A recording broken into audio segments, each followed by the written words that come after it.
Kasus tewasnya Kepala Cabang Pembantu, Kacab, Bank BUMN, Muhammad Ilham Pradipta, 37, dinyatakan tidak masuk kategori pembunuhan berencana oleh kepolisian.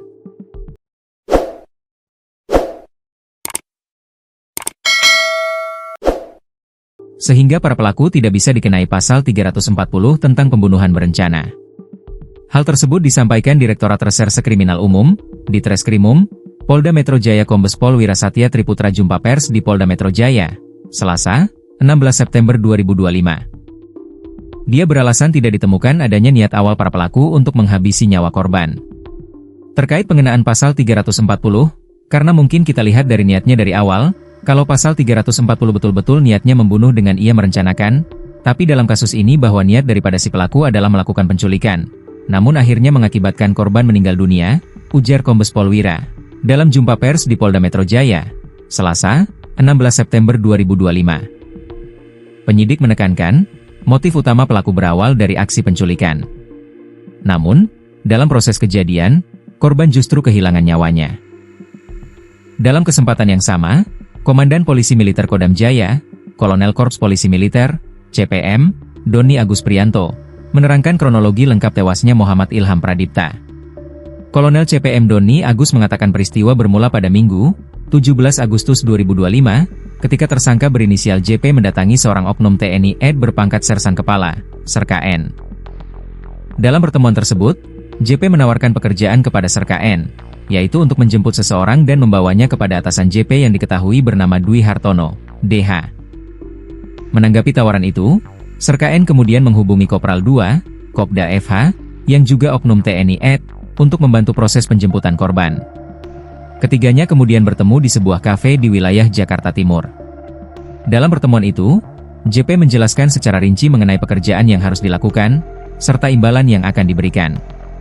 2 hari berselang, tepatnya pada 19 Agustus sekitar pukul 09.30 WIB, Serka N kembali menghubungi Kopda FH untuk memastikan kesediaannya menjalankan tugas tersebut.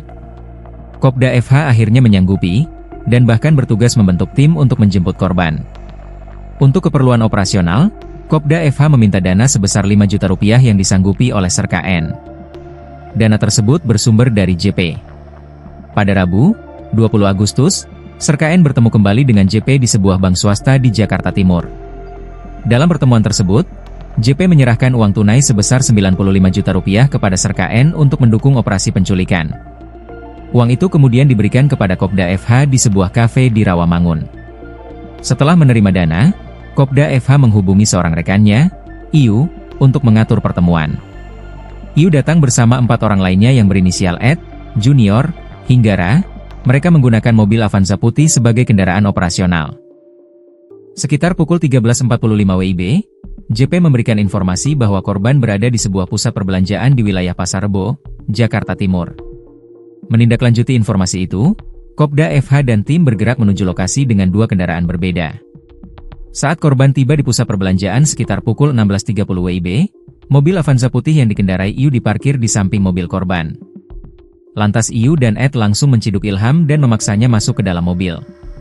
Sekira pukul 13.45, saudara JP memberikan informasi kepada Kopda FH bahwa korban berada di sebuah perbelanjaan di wilayah Pasar Rebo, Jakarta Timur. Selanjutnya Kopda FH dengan menggunakan mobil yang lain bersama dengan saudara Iu dan kawan-kawan lainnya 4 orang itu yang menggunakan Avanza warna putih bergerak menuju ke pusat perbelanjaan tersebut. Kemudian saudara Iu memarkirkan kendaraannya di samping mobil korban. Sekitar pukul 16.30 WIB saat korban datang, kemudian saudara Iu dan saudara Ed langsung membawa korban dan memasukkannya ke dalam mobil Avanza berwarna putih. Pada saat kejadian tersebut, Kopda FH berada di lokasi parkir, namun tidak dalam satu kendaraan yang sama. Selanjutnya setelah korban berhasil dibawa, terang Kolonel CPM Doni Agus. Dalam perjalanan, Kopda FH sempat beberapa kali menghubungi JP untuk menanyakan tim penjemput lanjutan yang dijanjikan sebelumnya.